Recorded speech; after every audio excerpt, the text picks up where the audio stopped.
ये है ठाकुर विजेंद्र सिंह पुंडीर। ये कोई साधारण संगीतकार नहीं है। 68 साल के पुंडीर अपनी सुरीली बांसुरी से सभी को मंत्रमुग्ध कर देते हैं। अब उनका हुनर ही जो इतना अनोखा है, वे अपनी नाक से बांसुरी बजाते हैं।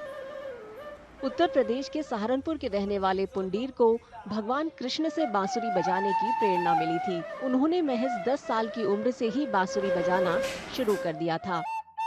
पुंडीर ने बताया कि कैसे उनके इस शानदार सफर की शुरुआत हुई, जब वो एक पीपल के पेड़ के नीचे बैठे थे। तो मैं जब 10-11 साल का था तो मैं अलगोजा टाइप की बांसुरी छोटी सी बजाना शुरू की थी मुंह से। और एक बार मैं खेत में वो बांसुरी लिए बैठा, हमारे खेत पे पीपल का पेड़ था, उसके नीचे छाया में बैठा, ऐसे बांसुरी लिए बैठा तो बांसुरी अचानक मेरे नाक से लग गई। नाक की हवा लगी, इसमें आवाज़ निकली। मेरे को आभास हुआ जब नाक से हवा निकल सकती है तो सुर तो उंगलियां बज जाती हैं, तो बांसुरी नाक से बज सकती है। तब मैंने प्रैक्टिस की, कामयाब हो गया।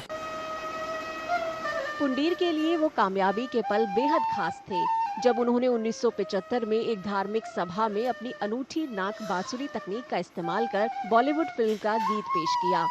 इसके बाद तो वो इतने मशहूर हो गए कि उन्हें देश भर के कार्यक्रमों में प्रदर्शन करने के लिए बुलाया जाने लगा।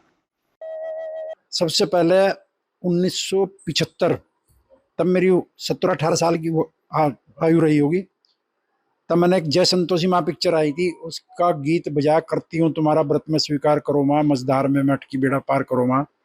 वो नाक से बांसुरी पर प्रैक्टिस की और वो गाना बड़े अच्छी तरह से बजा।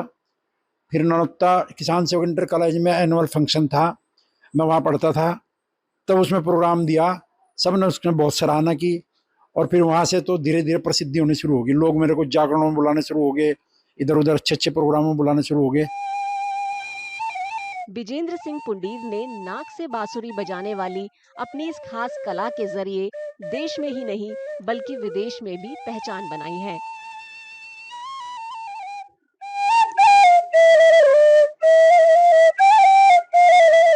जैसे कि मैं सो रहा हूँ तो पिताजी को जगाना है मुझे, तो वो डायरेक्ट उठाने के बजाय, और हिंसा की परंपरा मेरे यहाँ नहीं थी सौभाग्य से, तो वो क्या करते थे कि उस कमरे में आ जाएंगे या बाहर से गुजरेंगे और चौपाई बोलेंगे, प्रात काल उठ के रघुनाथा